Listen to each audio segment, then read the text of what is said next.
Fala pessoal, sejam bem-vindos a mais um vídeo. Eu me chamo Felipe Udi, sou analista CNPI.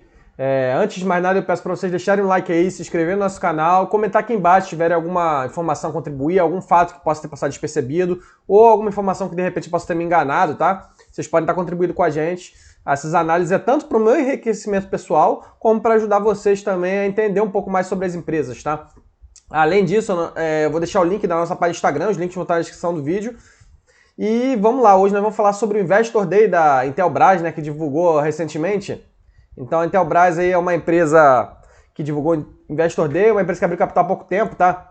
Então a empresa abriu aqui em 2021, assim como outras empresas, uma raríssima exceção, tá? A empresa que abriu capital e subiu bastante, tá? A gente vai ver que os resultados da Intelbras não eram resultados tão fortes, mas eram resultados consistentes. Uma empresa do setor industrial normalmente sofre um pouquinho mais, tá?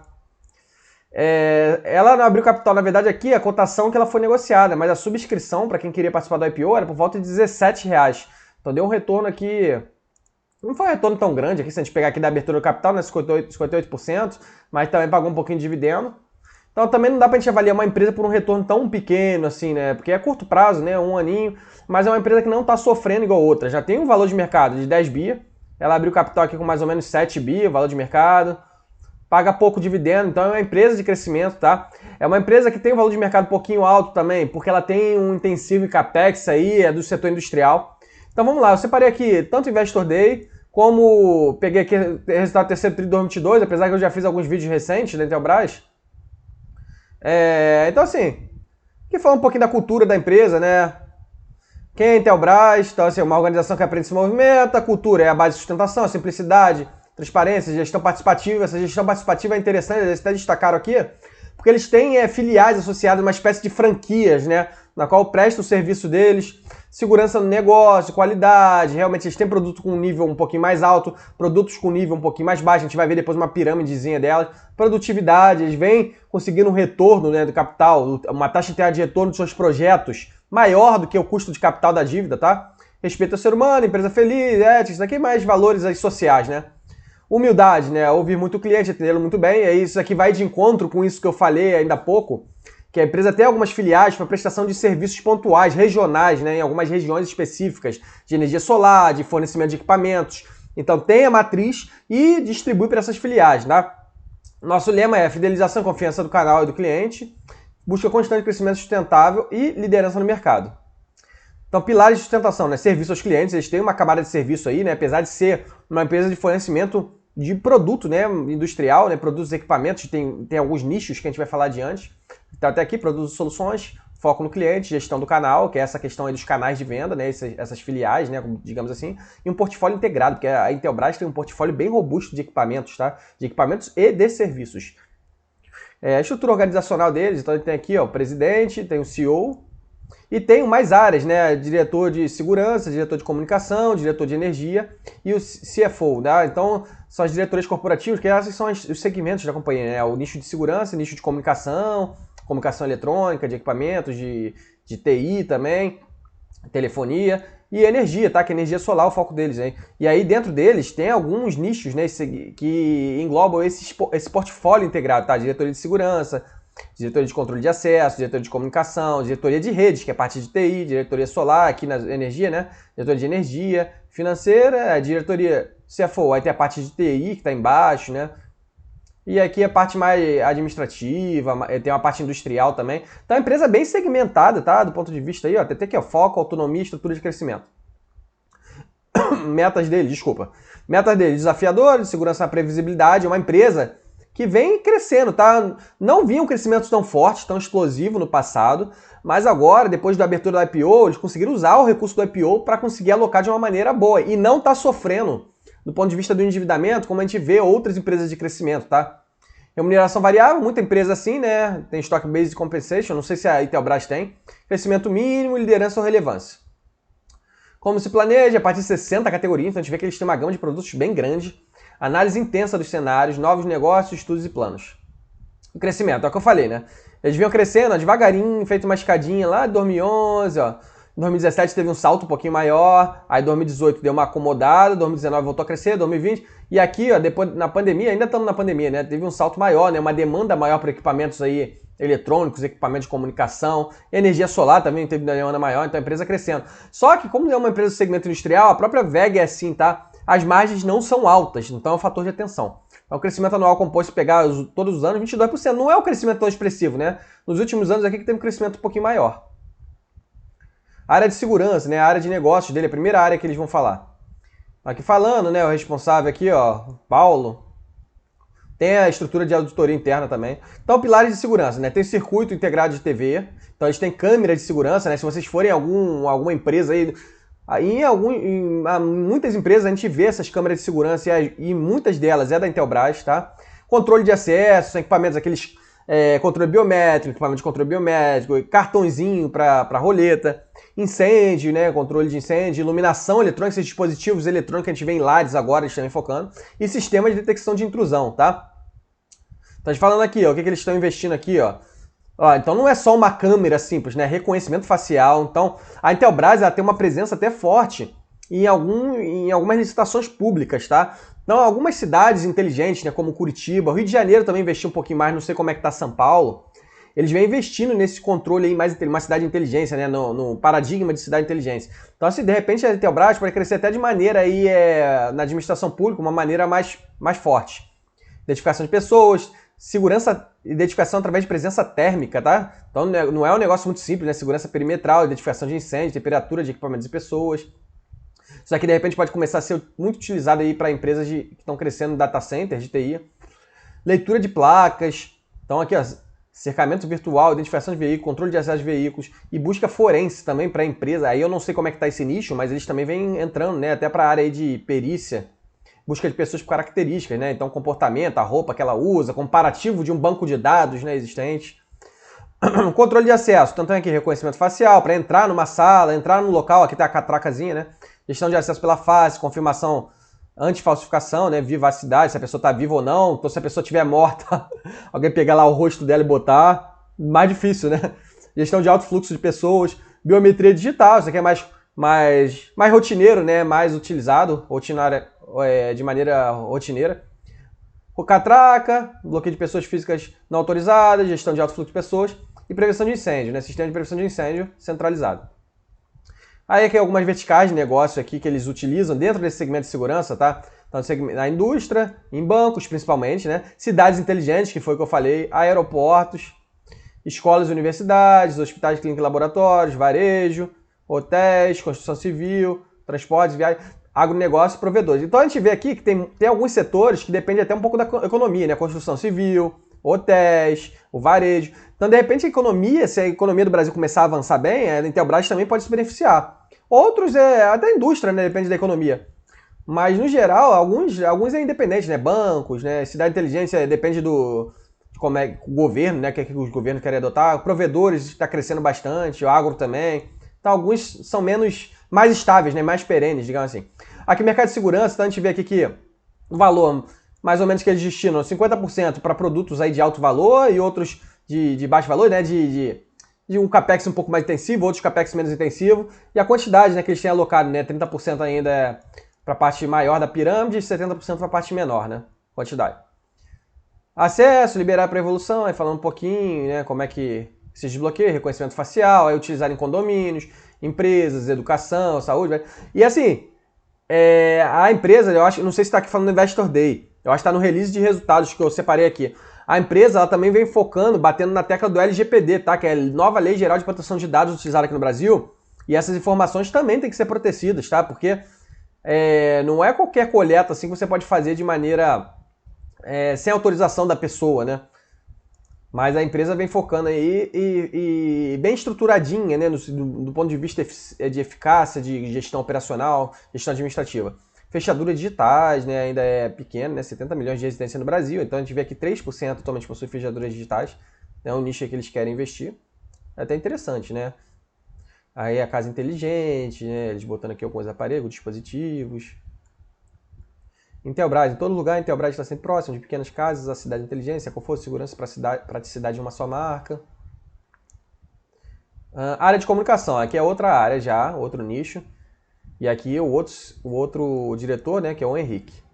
Então aqui, ó, focando, ó, também apesar de estar separado, né, É uma parte de inteligente, para cidade inteligente também, tá até aqui, né? O IoT, né? Internet das coisas, no qual todos os dispositivos estão interconectados, câmera, micro-ondas, geladeira, lâmpadas. Então eles vão focando também nesses dispositivos inteligentes, sensoriamente, cidade inteligente, agronegócio. A agro tem investido bastante nisso, porque isso está dando bastante alavancagem operacional. Aí eu fiz vídeo do McDonald's anteontem, postado aqui no canal, e aí eu falei, o McDonald's reduziu e teve uma alavancagem operacional absurda por conta de dispositivos lá, aqueles totemzinhos, né? Então redução de capex, o agronegócio também está focando muito nisso, a indústria, né? A WEG vem investindo muito nesses dispositivos. Então tecnologia IP, conexão na nuvem, né? Tudo na internet. Então como é que funciona isso aqui? Ó? Multicanais, né? Então eles podem dar alertas desse dispositivo via WhatsApp, via Telegram, para quem está fazendo monitoramento, SMS, Facebook, mensagem, né? E-mail, robozinho. Disrupção no fluxo de comunicação em multicanais, né, que são esses canais. Comunicações na nuvem de forma instantânea, escalável, segura, gerando inteligência na operação do cliente. Então, na nuvem, né, fica tudo mais fácil, porque você consegue acessar de qualquer lugar do mundo, né, falando assim. Engajamento com maior frequência, em níveis mais profundos, antecipando necessidade, melhoria e satisfação do cliente, né. Então, aqui é foco no cliente. Oportunidade 5G, que eles ganharam aí uma participação aí de distribuição de equipamentos, né.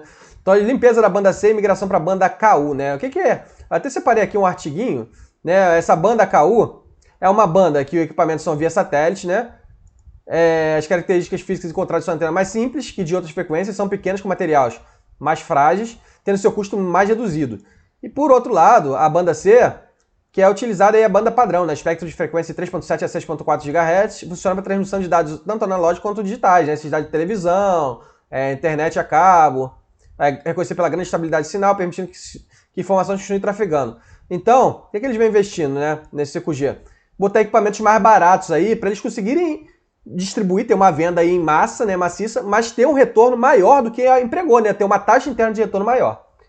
Terminal CPE para aplicação em provedores e operadores e outros. Então, assim, CPE também, né, é um termo técnico utilizado para operadores de telecomunicações e fornecedores, que é o caso deles, né. E é o equipamento final, tá? Que fica dentro do cliente. Pode ser um modem, pode ser até aqui, né? Pode ser um modem ADSL, pode ser o próprio telefone celular, que é receptor de sinal, pode ser roteador, então pode ser um roteador que fica dentro de um provedor de serviço. Então a gente vem focando também nesses receptores aí, né? Para ficar em provedores, operadoras. Às vezes, para a operadora, ela não quer comprar um equipamento tão robusto, então a Intelbras fornecendo, entrando nesse nicho. Mas muita concorrência, né? Nesse segmento aqui. Redes privadas, então aqui falando da indústria 4.0, que é a interligação de todos os equipamentos, o agro, cidades inteligentes. E oportunidade de exportar o módulo 5G da Qualcomm, produzido pela Intelbras. Então eles têm a parceria com a Qualcomm, bem interessante, uma empresa de valor muito boa lá do exterior, tá? Deixa eu ver só se está capturando aqui direitinho. Aqui também, né, mercado da banda KU, né? Então eles veem que o mercado, ó, tem potencial para crescimento absurdo, né, de peças, que é esse mercado, essa banda aqui mais barata, né, do que a banda C, porque é mais fácil, né, para o consumidor final, né, e a Intelbras, até para varejo, né, eles têm uma presença muito forte, e aí eles, de repente, eles viram que é mais fácil, né, e aí o valor também, ó, crescente até em milhões, 2025 deve dar uma caída. Aqui tá falando, repetindo de novo, aí pilares do 5G, 1 gigabits por segundo, então é uma velocidade muito rápida. Então, por isso que vai ter uma penetração muito forte aqui nessa indústria 4.0, agro, cidade inteligente. Talvez até aqui nesses provedores, porque eles estão fornecendo esses equipamentos novos aí para o 5G, né, com a limpeza aí da banda C para a banda KU. E esse módulo Qualcomm, né? Então, uma velocidade é muito mais ampla, de repente o mercado 5G vai ter uma penetração muito forte e a Intelbras está mostrando que a presença dele já desde o início, né? O tempo de resposta está bem pequenininho, densidade 1 milhão de dispositivos por quilômetro quadrado, então é mais fácil de botar vários equipamentos aí espalhados pela cidade. Uma quantidade, né, de... Tá fazendo homologação ainda em 2022, né? Então vai ter mais de 3 milhões de peças em 2024 e até 2027 um produto difundido nas operadoras e provedores, né, de quase 10 milhões de peças. Né? Então a quantidade aqui de equipamentos de terminal 5G em 5 anos acumulado, né? Então a empresa tende a ganhar muito, né? Só tem que ver como é que vai ficar essa margem aqui. Mas como eles estão fazendo essa migração de banda aí, a tendência é eles terem uma taxa interna de retorno maior, né? E aqui falando um pouquinho, né, do módulo 5G da Intelbras, que a gente pode fazer, laptop, interface do celular, veicular, que ainda está introdutório aqui no Brasil, né? alguns outros produtos e terminais aí de roteadores, equipamentos em geral.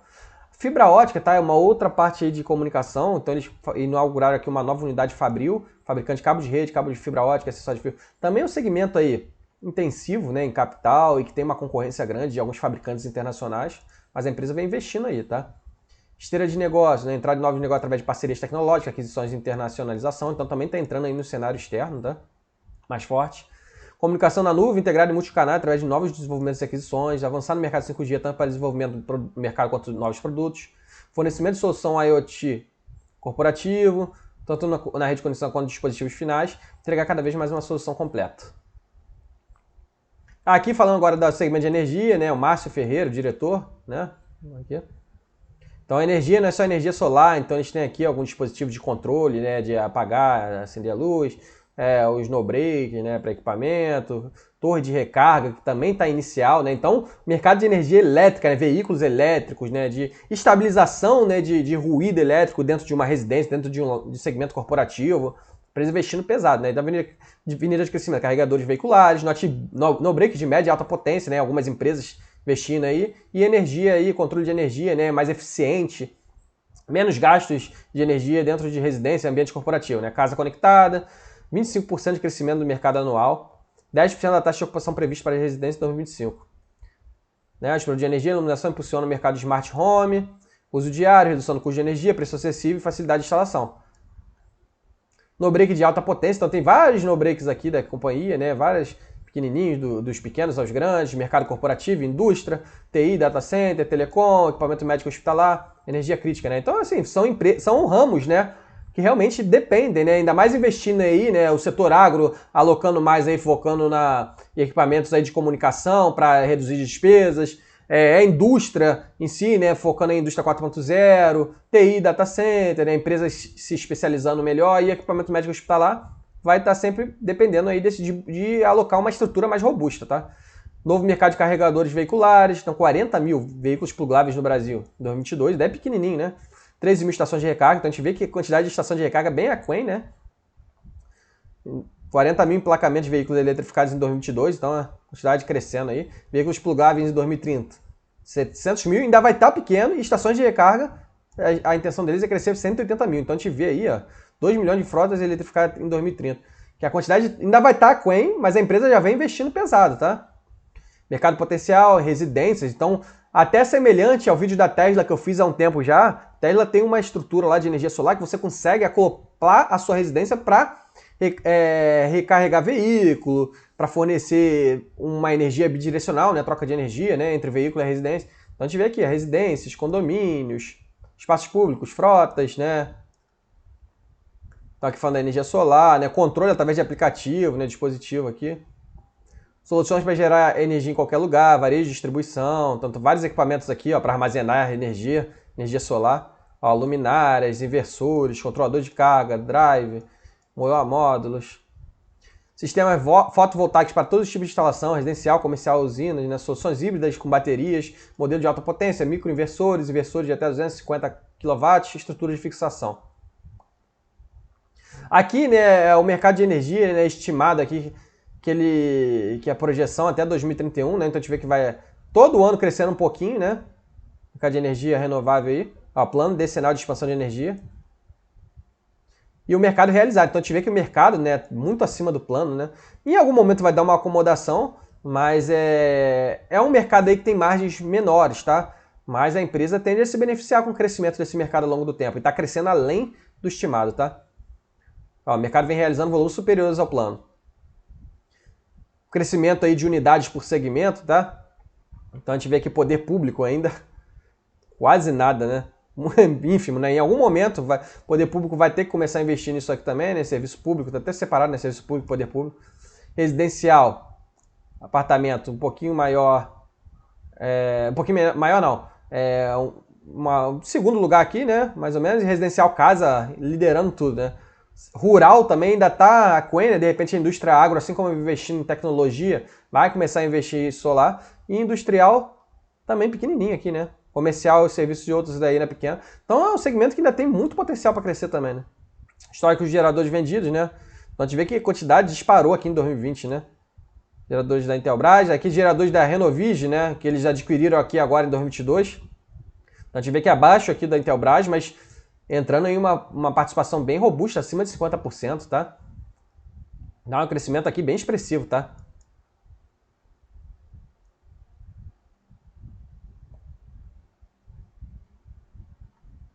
Finanças corporativas, aqui falando de quem é responsável, mas eles nem entram, né? Investimento em obras, novas filiais. Então a matriz, ó, as filiais aqui, algumas filiais. Eles emitiram debêntures aí para continuar crescendo, algumas soluções financeiras aí de financiamento, né, até para energia solar, né, qualquer cliente que consegue implantar, né, essas torres de energia solar. Boa geração de caixa, a empresa realmente gera caixa, mesmo com capex, uma gestão conservadora, a gente vê lá, vai ver depois o resultado financeiro deles tranquilo, e o custo da dívida inferior ao CDI, então a empresa se alavanca, tá? Mas mesmo com a Selic em alta aí, o CDI também sobe, a empresa está com o custo da dívida bem baixo, e está tendo uma taxa interna superior. Então isso aqui que gera valor para acionista, tá? Então gestão de tecnologia, então até falar aqui, ó, da LGPD que eu tinha falado, a curadoria dos dados. Então eles têm um tratamento desses dados aí que eles coletam, seja de biometria, facial, segurança da informação, ética, ouvidoria do cliente e o compliance, né? Aqui falando um pouquinho de estrutura aí de fornecimento de cursos para os parceiros deles, né? Eles têm alguns parceiros aí. Então tem essa ITEC, que oferece cursos técnicos aí para os parceiros. E foi isso aqui, né? Agora, falar um pouquinho do release de resultados, vou até passar mais rápido, né? A receita deles, né, no trimestre, 1,1 bi, 49% de crescimento. Então a gente vê que essas empresas de crescimento, mesmo a Intelbras já ter aí 10 bi de valor de mercado, crescendo bem, né? Trimestre contra trimestre, 50%. E o EBITDA, 67%. Só que o EBITDA tem essa questão, e como eles têm alguns produtos, né, um investimento em CAPEX, acaba que o EBITDA fica um pouquinho maior, né? Contra depreciação e amortização. E 25% superior ao trimestre anterior. Mas a gente vê que a margem é 13%. O ROIC, antes de imposto, né? Quando o ROIC para essas empresas aí que não fica emitindo, fazendo emissões o tempo todo, tem uma estrutura de capital equilibrada, né? Não é completamente endividada, gera caixa, eu acho que vale até a pena, né? Tanto o ROIC como o ROI a gente acompanhar. Então a gente vê aqui que nos últimos 4 trimestres, 22, quase 23%, né? Tem um ROIC muito bom. Isso daqui significa que a empresa está tendo exatamente aquilo que a gente viu lá no release. Um custo de capital inferior à taxa interna de retorno, né? Ela está tendo um retorno sobre o capital investido muito superior. O lucro líquido, a empresa dando lucro, tá? Ao contrário de algumas empresas de crescimento. Mas a margem líquida é pequenininha, tá? 10,8%. Vamos pular aqui para não ficar muito grande, né? Nos 9 meses aqui a receita. Ah, não, aqui está no terceiro tri, né? Acho que aqui embaixo deve ter 9 meses. Aqui o CPV, a gente vê que o CPV cresceu abaixo da receita, tá? De um trimestre para o outro. Agora, frente ao ano passado, fica distorcido, porque eles também adquiriram agora a Renovige também, inflação pesando também, mas a gente vê que cresceu frente ao ano passado 51%. Mas é completamente natural. Aí aqui pressionou um pouquinho, tá? Mas acabou de ter essa aquisição, tá? Mas a margem bruta também, o lucro bruto também sumiu. Até falando também, a maior participação no segmento de energia, o segmento de energia tem margem mais baixa. Então assim, ainda está estabilizando, tá? A empresa tem muito segmento aí que está em crescimento constante, tá? Despesa operacional, a gente vê que cresceu também, 35%, mas aí a empresa também fazendo algumas aquisições pontuais, mas o orgânico mesmo, aqui é com venda, né? Aqui é pré-venda, né? Tava vendo aqui? No total, 26,7%. Subiu um pouquinho alto, né? 26,7%, mas a empresa ainda está em expansão, fazendo algumas aquisições pontuais. Então é normal. Com venda, tá? 35%. É porque a empresa tem essas unidades assim, regionais, né, distribuídas, com parceiros, e aí precisa investir um pouquinho para venda, tá? Mas Gerais e administrativa, ó, cresceu um pouquinho, né? 14,8%, e outra despesa até reduziu. Crescimento. Aqui eles não falam muito, não. O EBITDA deles, né? A gente vê aqui, ó. Aqui a gente tá falando, né? Até que depreciação e amortização nem tiveram tanto, né? Mas cresceu aqui 28%. A amortização caiu um pouquinho. Né? Mas o EBITDA saltou, né? Então, na verdade, não teve nem assim tanta depreciação e amortização que alavancou o EBITDA, não. Ela teve realmente um resultado do EBITDA um pouquinho melhor, né? E aí a margem até subiu, né? Frente ao ano passado, frente ao segundo tri. Depois a gente vai olhar a demonstração de fluxo de caixa, né?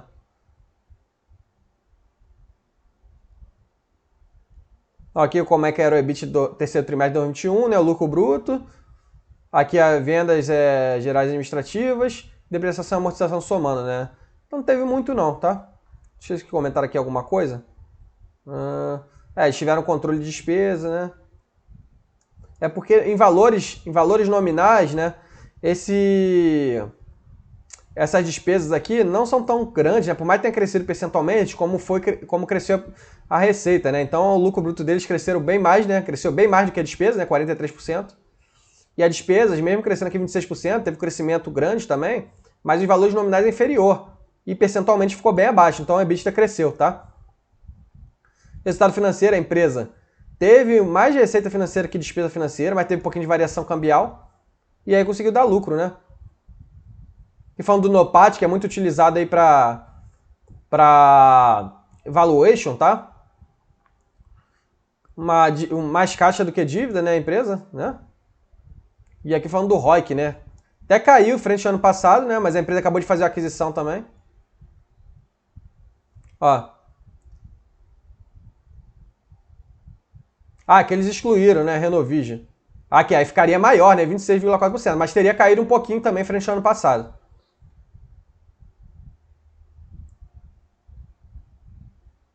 Que evolução do negócio, né? A gente pode ver como é que tá o market share, né? Então, parece até que eles aumentaram a presença aqui bem mais no segmento de energia, reduziram um pouquinho aqui em segurança e em comunicação também, né? Então a gente tem focando aqui bastante.